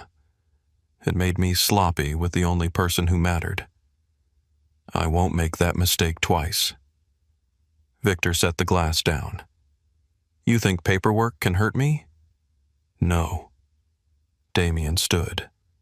"Truth can." Victor laughed, but the sound was thinner now. "You sound like a priest." Damien looked at him one last time. "No. I sound like a man you failed to keep stupid." He left the folder on the table and walked out. Behind him, Victor did not laugh again. Damien returned to Beaufort the next morning. He had not slept. His shirt was wrinkled, his jaw unshaven, his eyes shadowed. Elena noticed all of it when she opened her cottage door. Noah was on her hip, chewing on the corner of a soft cloth book. "You look awful," she said. Damien almost smiled. I've been told worse. By people who survived some. She stepped onto the porch and closed the door halfway behind her. What happened? He told her. Not all of it, not the parts of his world she had never wanted, but enough. Victor, the shell companies, the fabricated messages, the legal case, the meeting. Elena listened without interrupting. When he finished, she looked toward the marsh beyond the road. So he admitted it. Not directly, but he did it. Yes. She nodded slowly. I thought hearing that would make me feel clean. Damien looked at her. Does it know? Noah dropped the cloth book. Damien bent, picked it up, and held it out. Elena let him give it back. Their fingers did not touch, but the space between them did not feel as sharp. He was never the real problem, she said. Damien held her gaze. No, he wasn't. The honesty settled on the porch with the morning light. Noah reached toward Damien's coat button. Elena noticed. After a moment, she shifted the baby slightly closer. Damien did not move until she gave a small nod. He lifted one hand and let Noah wrap tiny fingers around his thumb. The touch was impossibly small. It nearly undid him. Later that week, the farmer's market returned under a sky full of soft clouds. Elena came with Noah in the stroller. Damien met them near the same jam booth, but this time he carried a folder under one arm. Elena noticed immediately. That looks serious. It is. Her expression guarded itself. Damien, it's not a gift. That's what men say before handing women things with strings attached. He absorbed that. You can read it before deciding if there are strings. They walked to a bench near the edge of the square. Music drifted from the bandstand. Noah slept in the stroller, one hand resting open on the blanket. Damien handed her the folder. Elena opened it carefully. The first pages concerned Noah. A trust established in his name protected from cross-family assets untouchable by Damien's business partners, lieutenants, or enemies. The next pages gave Elena full authority over Noah's medical care school decisions and residence unless she chose otherwise. More pages followed. Legal separation of legitimate shipping holdings from criminal networks. Independent oversight. A written agreement that Damien would not use his men, money, name, or influence to pressure Elena's choices. Elena read in silence. The longer she read, the more her face changed. When she looked up, her eyes were bright. Why are you doing this? Damien sat beside her, leaving space between them. Because trust should not depend on whether I'm in a good mood. She looked down at the folder again. I don't understand. For most of my life, I asked people to trust me while making sure they had no choice. He looked toward the harbor. I did that to you too. I called it protection. I called it love. But if you had to depend on my mercy to be free, then you were never free. Elena's fingers tightened around the pages. These papers don't fix what happened. No, they don't make me stop hearing what you said. I know. They don't make you safe overnight. He turned back to her. They're not supposed to.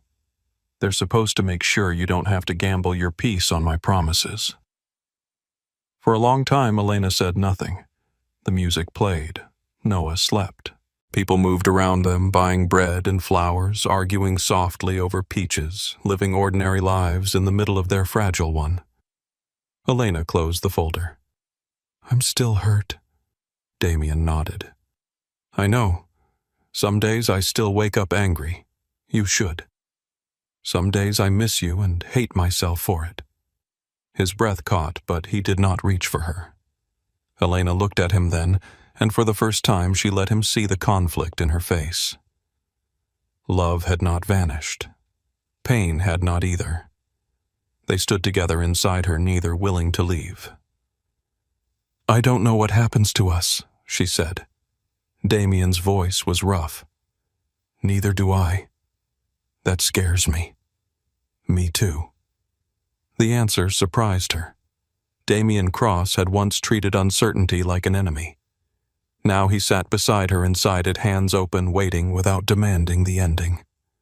Elena looked down at his hand, resting on the bench. Slowly, carefully, she placed her hand over his. Damien went completely still. Her touch was light, not a promise, not surrender, not the return of everything they had lost. But it was real. Damien looked at their hands, then at her. Elena's eyes remained on the harbor. "Don't make me regret this," she said. He turned his hand beneath hers, not gripping, only receiving. "I won't." Noah stirred in the stroller and made a soft sound between sleep and waking. Elena did not pull her hand away. For a few quiet minutes, under the cloud-softened light of the Beaufort market, the feared boss of New Orleans sat beside the woman he had wounded, holding no power over her at all. And somehow, that was the closest he had felt to being forgiven. Winter came quietly to Beaufort. It did not arrive with the violence of a New Orleans storm, or the heavy heat that made the Mississippi smell like iron and rain. It slipped in through salt wind, pale mornings, and frost along the harbor rails. The tourist boats disappeared first. Then the outdoor tables vanished from the sidewalks. Christmas lights appeared in shop windows, glowing softly against glass fogged by the cold. Damien rented a small cottage 2 streets from the water. It had white siding, a sagging porch, and a front door that stuck when the air turned damp.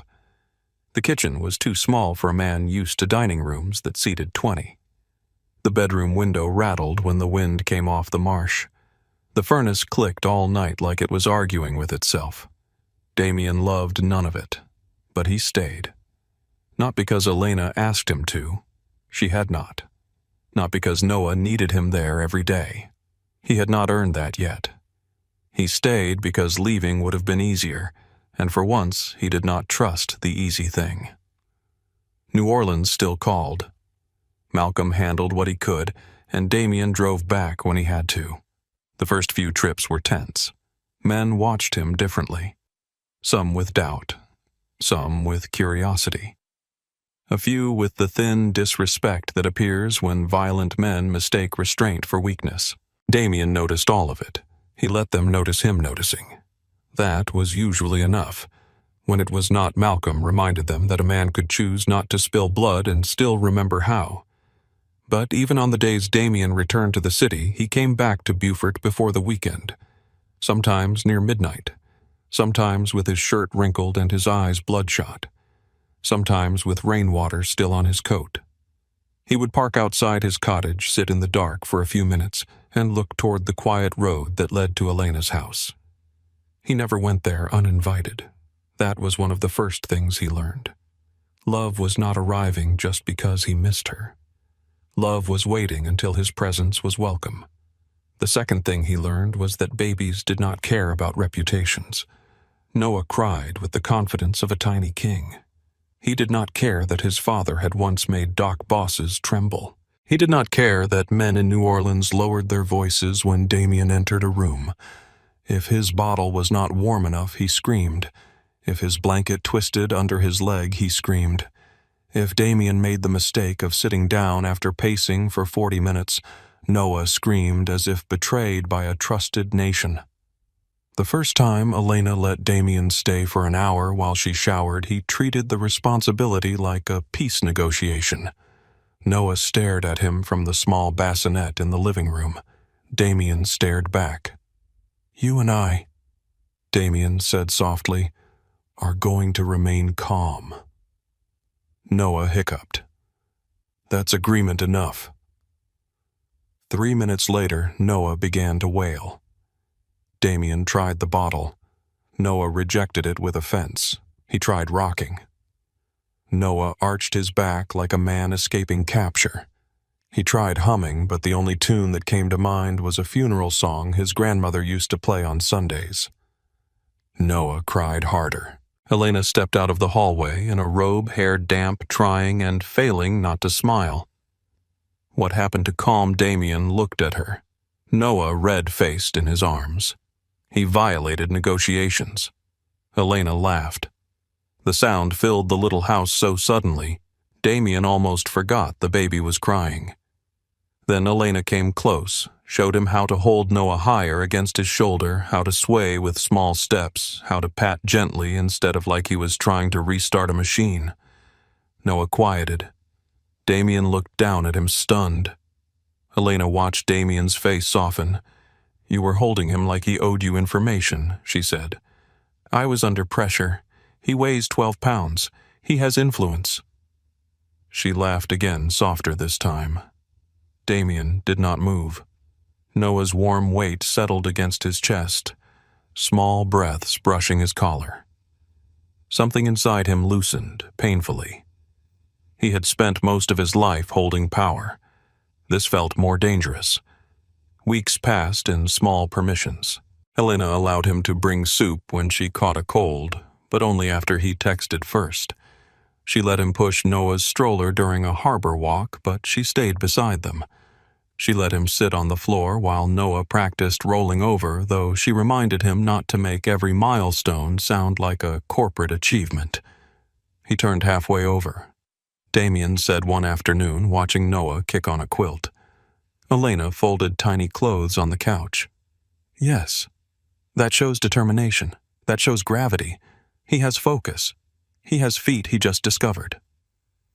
Damien looked down as Noah grabbed his own sock with deep concentration. "He is advanced." Elena shook her head, but she was smiling. Those smiles came more often now, though never when Damien tried too hard. If he brought expensive flowers, she thanked him and put them in the kitchen without much feeling. If he remembered her favorite tea from the grocery store, her eyes softened. If he told her she looked beautiful, she grew careful. If he took the trash out without being asked, she looked at him like she had found something real. So he learned. Grand gestures were often just pride dressed in silk. Ordinary care had no audience. One evening in December, snow fell over Beaufort in a thin, hesitant dusting that made the whole town seem surprised. Elena had gone to the grocery store while Damien stayed with Noah. She had only meant to be gone 20 minutes, but the road slowed, and by the time she returned, the cottage windows glowed amber against the dark. She opened the door quietly and stopped. Damien sat on the living room floor with Noah propped against his chest. Around them lay a mess of picture books from the community library. One book was upside down in Damien's hand. He was reading it with complete seriousness, giving each animal a different voice. The duck sounded like a crime witness. The cow sounded like Malcolm. Noah was fascinated. Elena leaned against the doorway, grocery bags hanging from both hands. Damien looked up. "How long have you been there?" "Long enough to know you should never perform in public." Noah made a happy noise. Damien looked down at him.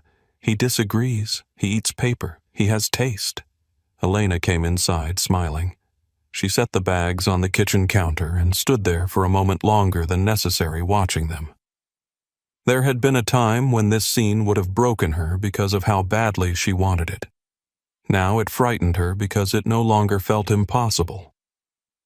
Later, after Noah fell asleep upstairs, Elena sat at the kitchen table sorting papers.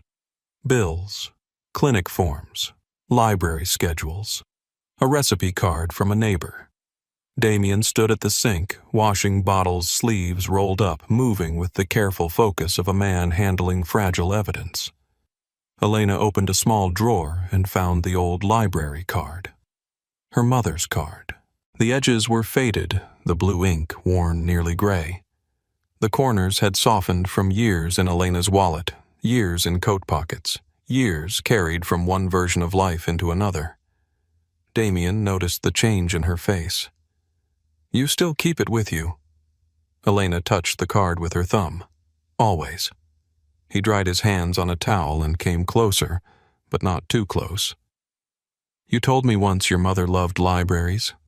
"She did." Elena smiled faintly. "She said a library card was proof that even if you had nothing, you still had somewhere to go." Damien looked at the card. "That sounds like her." "You never met her?" "No. But I know what she gave you." Elena looked up. The words had not been polished. That was why they reached her. She turned the card over. She used to say trust was like borrowing a book. Damien waited. You receive something valuable. You take care of it. You return it in better condition if you can. Her smile faded. And if you damage it, you don't get angry when the owner hesitates to hand you another one. Damien lowered his eyes. I damaged more than I understood. Yes. No cruelty. No comfort. Just the truth sitting calmly at the kitchen table between them. After a moment, Elena placed the card beside his hand. He did not touch it. She noticed. You can. Damien looked at her. Are you sure? Elena nodded. He picked up the card with the care of a man touching a sacred thing. For years, his world had taught him that valuable objects were heavy. Gold, guns, contracts, keys to warehouses, names written in ledgers. This card weighed almost nothing.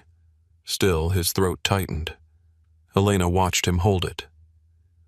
My mother also said families break in private long before anyone sees the pieces. Damien looked at her. And what did she say after that? Elena leaned back in her chair. She said, rebuilding is not pretending nothing happened. It is choosing where each piece belongs now. The house grew quiet around them. Upstairs, Noah made a soft sound in his sleep, then settled. Damien placed the card back on the table closer to Elena than to himself. I don't want to be the piece that cuts you again. Her eyes stayed on him. Then don't. Spring came with warmer rain and yellow flowers along the roadsides. The marsh brightened, the harbor filled again. Children returned to the park beside the library running over wet grass, while parents called after them with the tired devotion of people who had said the same names too many times and would say them forever.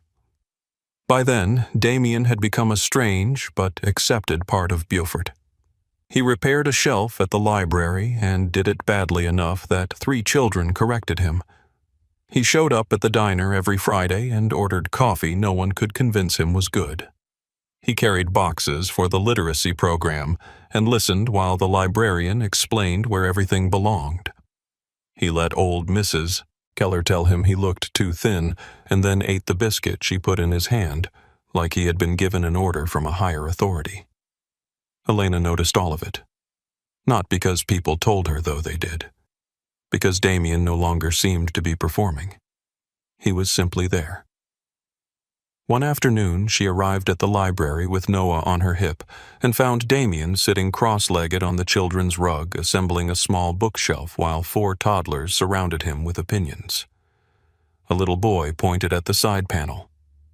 That part goes there. Damien studied it.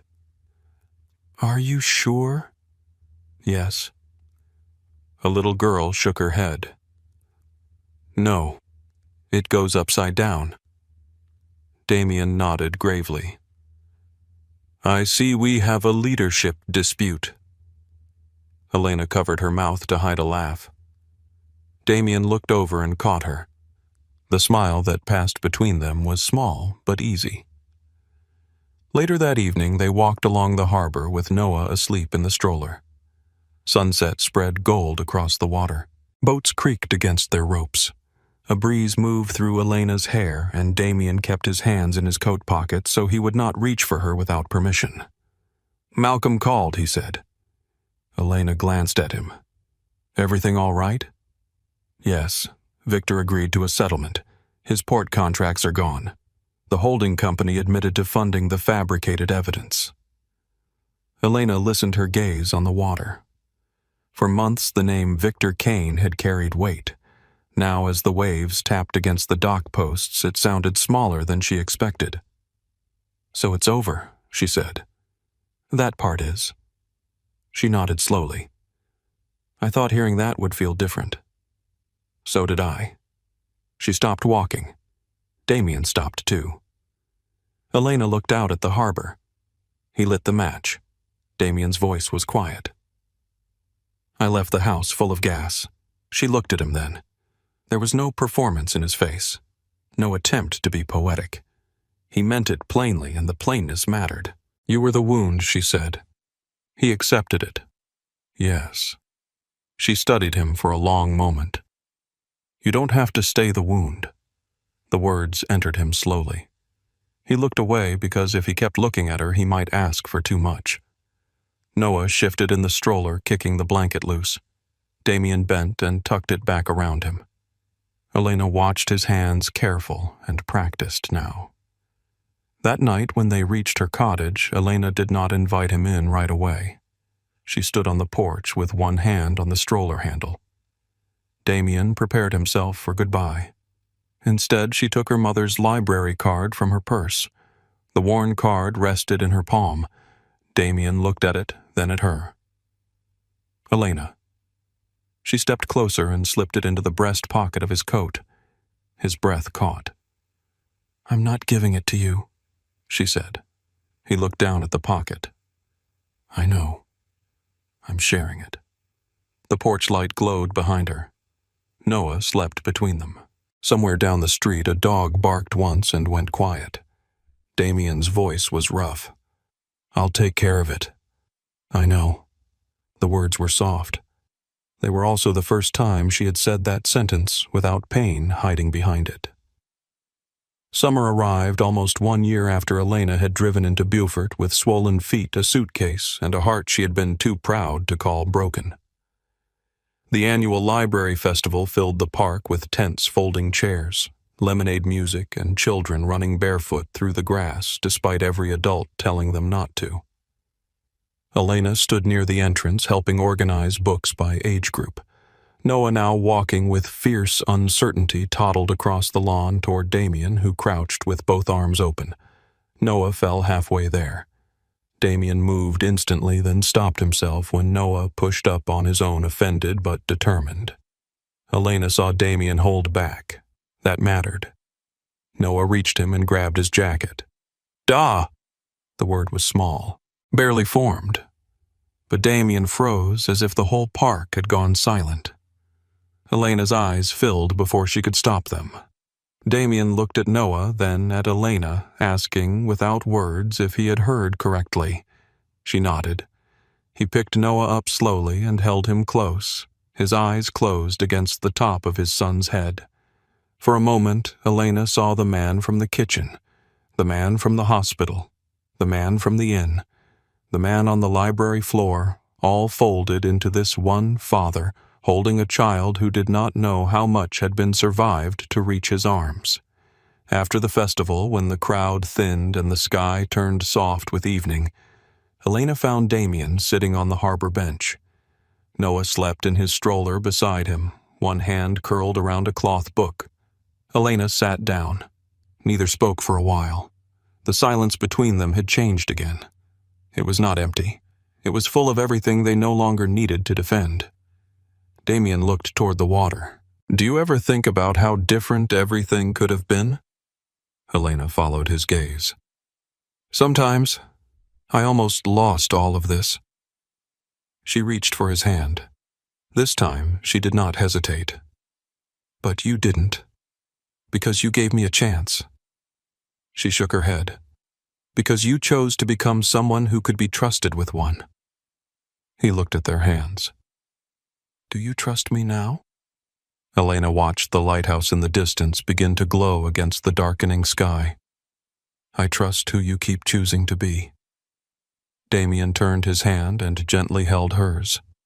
That was enough for the evening, enough for the bench, enough for the quiet breathing of their son beside them. 3 years later, autumn returned to the Carolina coast with clear skies and cool wind.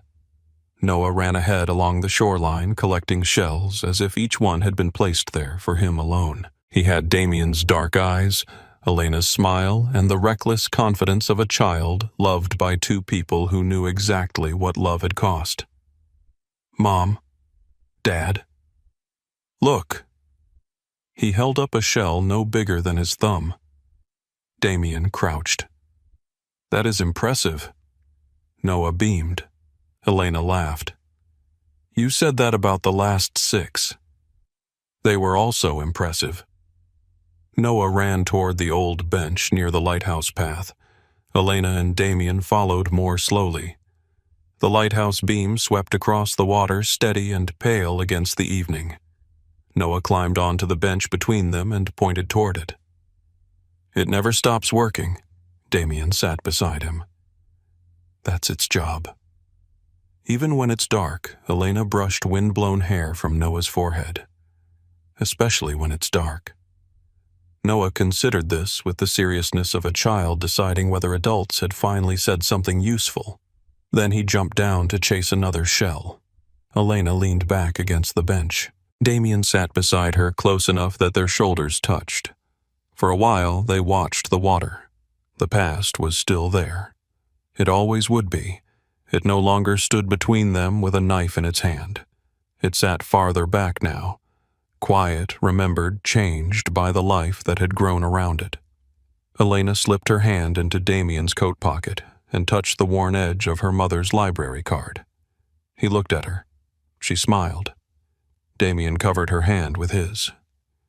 The lighthouse turned again, casting light over the dark water, over the rocks, over their son, laughing into the wind. And this time, when the light passed over them, nothing in Damien wanted to own the moment. He only wanted to be worthy of staying in it.